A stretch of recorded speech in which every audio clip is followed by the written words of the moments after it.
I'll put it down. Mayor, what's the situation right now? It's one of the most indelible images of 9/11, the moment Rudy Giuliani became America's mayor. Giuliani retraces his steps from that infamous day. And obviously, we're walking faster than this, trying to get there.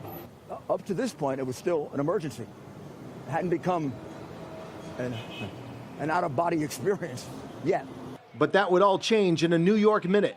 Giuliani phoned the White House, reaching President George W. Bush's aide, Chris Hennick, who informed the mayor that more attacks may be on the way. I did ask Chris how many planes are unaccounted for. He said at least 7, Mayor. Are any of them headed for the city? He said you can't discount that, but I wouldn't worry about that. He was very confident. We'll take them down. And I said, well, my main concern now is going to be secondary attacks. Maybe they'll bomb St. Patrick's. Maybe they'll bomb the Empire State Building. I think they thought they had destroyed the stock exchange by taking that building down.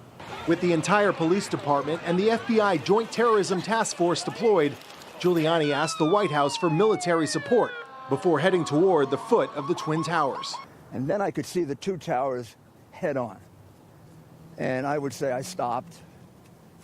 And I said, oh, my God. Because when you see it straight on, all the way up there, the flames coming out, I don't know, it's the worst sight I've ever seen in my whole life.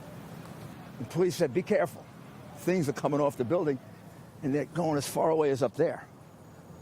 By things that was like pieces of steel, pieces of debris. As he got closer to the towers, Giuliani ran into an old friend, New York City Fire Department chaplain Michael Judge. When I got to about right here, right over here, I saw Father Judge, and I always had a thing with him. I always would say to him, Father, will you please pray for us? So he would say, no, better if you pray. It'd be more unusual. God will pay attention. I said that to him. I didn't get the usual humorous response. Instead, I got, Mayor, this is really bad. He went like this, I'm glad you have big shoulders. Keep praying. Now, he never said that to me before. Later that morning, when the South Tower collapsed, debris crashed through the North Tower lobby, killing many inside, including Father Michael Judge, who stayed until the end praying for firefighters and administering last rites to the dead.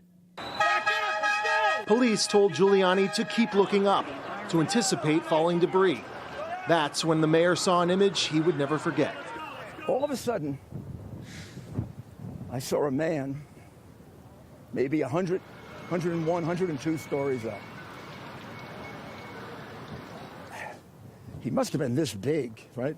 In my vision, he seemed this big. And I saw some flames behind him, and I realized Joe was right. People were throwing themselves out. And I stopped. I looked up there. It would have been right there. That's where to the right of that building. I looked right up there, and I watched him, and I was thinking, is he going to do it or not? And I think I said to myself, I hope he doesn't, because he could kill someone. All of a sudden, he fell out. I watched him come all the way down. He hit the ground. It was at that moment Giuliani turned to his police commissioner, Bernie Kerik. I paused at that point. I grabbed Bernie's arm, and I said, Bernie, this is much worse than anything we've ever handled. We got to just say to ourselves, it's beyond us. We'll make decisions. We got to make them quickly. We're never going to know if they're right, and we're just going to pray to God to make them right. We got to go with our instincts, and thank God everybody around here has experience. There's no game plan for this. We're going to have to invent it. Giuliani asked Fire Chief Peter Gansey if helicopters could be used to evacuate the people above the fires. He said, Mayor, my guys can save everybody below the fire. He was telling me he can't save the people above the fire. What went through your head? I don't know. I guess just I felt useless. I felt I'm the mayor of New York City. This is not being overly whatever. I had the best police department in the world, the best fire department in the world. There's no question about that. I had the best emergency people in the world, and we can't save them. And I started thinking, who the hell are these people that came here and did this? I said, this bin Laden guy, got to be the incarnation of evil. You just think about these people who were just going to work that day.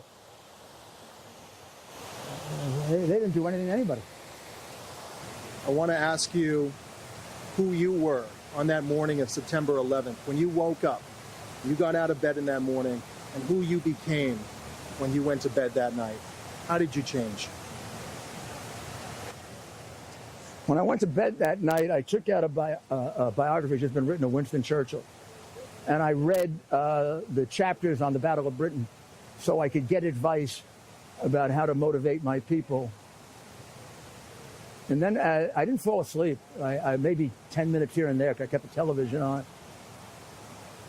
I remember at one point, because I had gotten through the whole day and I kept it together, and I know emergencies, and I knew I had done a good job.